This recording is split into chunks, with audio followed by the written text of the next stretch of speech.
Now from KFDX3 Sports with Tobin McDuff. Hey there, Texoma. After a medal-filled day one for Texoma athletes at the UIL State Track and Field Meet, day two didn't provide any appearances on the podium.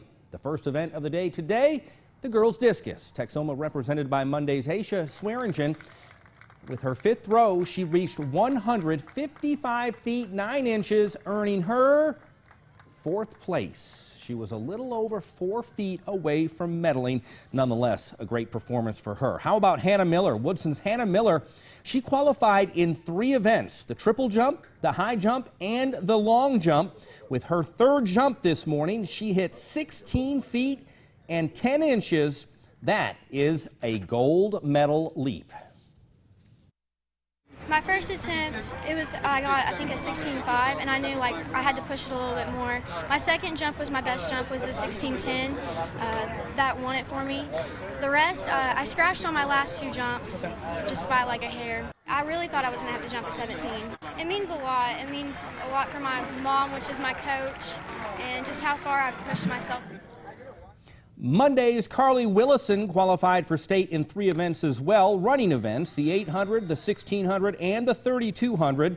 She began the day bright and early with a 2-mile run, finishing in 11 minutes, 50.94 seconds. Willison, who is a senior, started the day off with a podium appearance, taking second place. BRYSON's TJ Imotachi made highlights on Friday Night Football in the fall, but today he makes the highlights as a bronze medalist in the Class 1A discus throw. His second throw going 147 feet, 7 inches, good enough to medal. Prairie Valley's Mason Allen also earning a spot on the podium this afternoon. He too bringing home a bronze medal for his third place finish in the high jump. Mason clearing 6 feet 1 inch to earn his medal. And here is Hannah Miller once again, this time in the triple jump. She jumps 36 feet 7 1/4 inches. That's good enough to win her second medal of the day, a silver medal for the second place finish. So quite the day for Miller, who comes home with a gold and a silver medal. Taking a look at some other finishers at the state meet this afternoon. In 5th place, Brody White from Benjamin in the discus, just a sophomore. Hopefully we'll get to see him return to state. Carson MYER with a 6th place finish representing Throckmorton in the pole vault.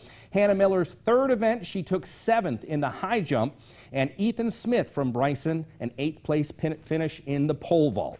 Let's head to the diamond now for some softball action. Jacksboro and Merkel, how do you follow up a 2-1 win in 15 innings? Did I mention Alex Holman struck out 32 batters in last night's win? That is a state record. What a performance last night. Jacksboro and Merkel back at it today down in Graham. Holman back at it again as she gets the strikeouts, scoreless after 1. This game went scoreless until the 5th inning. In the 5th inning, Jacksboro gets 3 runs on the board. Behind Alex Holman's shutout, Jacksboro advances to the next round of the playoffs with a 3-0 win today. COAHOMA brings an end to City View's season this afternoon by the final of 7-2 in favor of the Bulldogettes. Let's head out to Henrietta now. Northside taking on the #1 team in the state, Hermleigh. Hermleigh took game 1 yesterday. Brooklyn Cook with an inning-ending strikeout in the 1st inning, getting things off this afternoon. In the 2nd inning as well, another inning-ending strikeout. She would finish with 12 strikeouts in this game, holding Hermleigh to just 2 runs in the game. Here's Tatiana Austin with a double off the yellow stripping atop the left field fence. She would later score, but it was the only run of Northside's game today. Hermleigh defeats Northside 2-1, bringing an end to the Lady Indians' season. RALLS defeating QUANAH 10-0. This was a 1-game playoff. RALLS pitcher getting a no-hitter in this one. Also a 1-game playoff, Archer City and Rio Vista. This game is just underway, scoreless in the 1st inning. The Trojanettes of Windthorst took game 1 last night, and they take game 2 today, 4-2 over Toller. So they advance to the next round of the playoffs. Tara Tackett in the circle for the Trojanettes, scattering 5 hits. She went the distance to get the win. BURKBURNETT squaring off against Argyle. The guy there in the white shirt on the right side of your screen is Argyle head coach Kevin Cook. He is a Rider graduate, played quarterback for the Raiders back in the early 70s. Here, Kaylin Kirkhart throwing out the base runner at third base to keep this one a tight game early. But Argyle's pitcher today was dominant. Griffin Hefton here with Burke's only hit of the day, a double. Argyle goes on to get the win by the final of 10-0. This was Game 3 of their series, so BURKBURNETT's season comes to an end. In a tournament elimination game in the Region 5 tournament, National Junior College Athletic Association, 17th-ranked Vernon College falls to Weatherford College. They're knocked out of the tournament today. The final score in this one is 8-4. Baseball action now. Let's head out to Hoskins Field. Ryder and Birdville. Birdville took Game 1 last night. Game 2 here in the bottom of the 7th. Ethan Cyen's on the bump, a 3-run lead with a runner on, gets the chopper to second base, the easy flip to seal the game for the victory. Ryder takes Game 2 6-3. They have gone to Game 3, and Birdville leads the Ryder Raiders 8-1. That game is now in the 6th inning. Elsewhere, Graham blanking Gatesville 4-0. Ryan Grimsley with the complete game shutout. The Steers advance to the next round of the playoffs. Iowa Park also moves on to the next round with a 14-4 victory over Brownwood today. Jaden Southard, a 3-hit day, scoring 3 runs for the Hawks. BURKBURNETT also advances to the area round as they defeat Lampasas 11-6. Caden Blanton had a 3-run home run for the Dogs in that one. And while Vernon dropped Game 1 of their series, they are now in Game 2 with Stephenville. Stephenville leads that 4-2 in the 4th. Garrett Pierce has just hit an RBI triple to pull the Lions to within 2.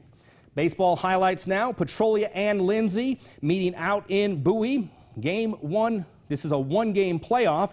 In the 2nd inning, Cooper Watson with an inning-ending strikeout. He'd finished the game with 9 strikeouts. In the 4th inning, the Knights load the bases, and the Pirates get out of the jam when they turn the double play. This game was a 1-0 game until the 6th. Lindsay scored 5 times in the 6th inning, and they get the victory, bringing an end to Petrolia's season 6-0, the final in that one. Alvord and Archer City, Game 2. Bulldogs took Game 1. Archer City trying to get the equalizer in the top of the 5th. Lane Briggs watches this one get past the Alvord catcher. Gage Gillespie comes in easily. That cuts the lead to 5-2 in the top of the 7th. Game time run is on deck. Jackson Barrett chops it to third, but beats the mishandled ball, and Luke Hahn comes in to score, brings them to within 6-3, but that's where it ends. Alvord brings an end to Archer City's season. And that'll do it for tonight's Look at Sports. We'll have more KFDX 3 news at 6 after the break.